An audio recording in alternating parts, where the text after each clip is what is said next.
Professor Kodandaram గారి ఇంటికి కూడా వెళ్ళాం. సార్ మీరు ఆ రోజు మీరు మాట ఇచ్చారు, గ్రూప్ 2 గ్రూప్ 3 ఉద్యోగాలు 2000 3000కు పెంచుతామని మీరే కదా ఆ రోజు మా దగ్గరికి వచ్చి చెప్పారు. మీరే కదా ఆ రోజు రేవంత్ రెడ్డి గారి ఇంటికో బట్టి విక్రమార్క గారి ఇంటికి మమ్మల్ని పంపారు.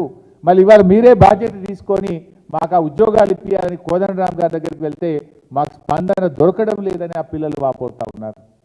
అందువల్ల నేను కోదండరామ్ గారు కూడా కోరుతా ఉన్నా, ఆ రోజు మీరు నిరుద్యోగ యువతి యువకులకు ఎన్నో ఆశలు కల్పించారు. మరి మీ మీద నమ్మకం కొద్దీ వాళ్ళు కాంగ్రెస్ పార్టీకి మీరు ఓట్లు వేయించారు, ప్రచారం చేయించారు. మరి ఈరోజు ఆ బాధ్యత తీసుకోండి.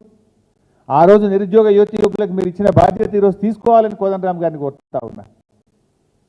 ఎందుకంటే మీ మీద ఉన్న గౌరవం కాపాడుకోండి. ఇలా గ్రూప్ 2 ఉద్యోగాలు 2000 యాడ్ చేయండి, గ్రూప్ 3లో 3000 యాడ్ చేయండి. అదేవిధంగా 1:100లో గ్రూప్ 1 ఉద్యోగాలకు అవకాశం ఇవ్వండి.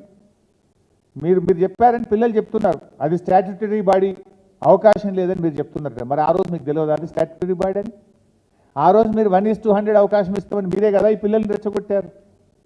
ఇప్పుడు మహేందర్ రెడ్డి గారి దగ్గరికి వెళ్తేనేమో ప్రభుత్వాన్ని అడుగుమంటారు, ప్రభుత్వం దగ్గరికి వెళ్తేనేమో అది స్టాట్యూటరీ బాడీ అని ఒకరి మీద ఒకరు చెప్పి పిల్లలకి ఇలా అన్యాయం చేస్తూ ఉన్నారు.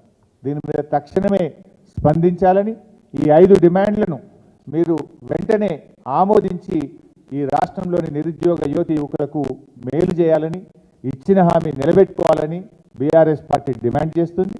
ఒకవేళ మీరు స్పందించకపోతే తప్పకుండా రాబోయే రోజుల్లో ఈ రాష్ట్రంలోని నిరుద్యోగ యువతి యువకుల మధ్య వాళ్ళ పక్షాన పెద్ద ఎత్తున ప్రజా పోరాటానికి కూడా శ్రీకారం చుడతాం.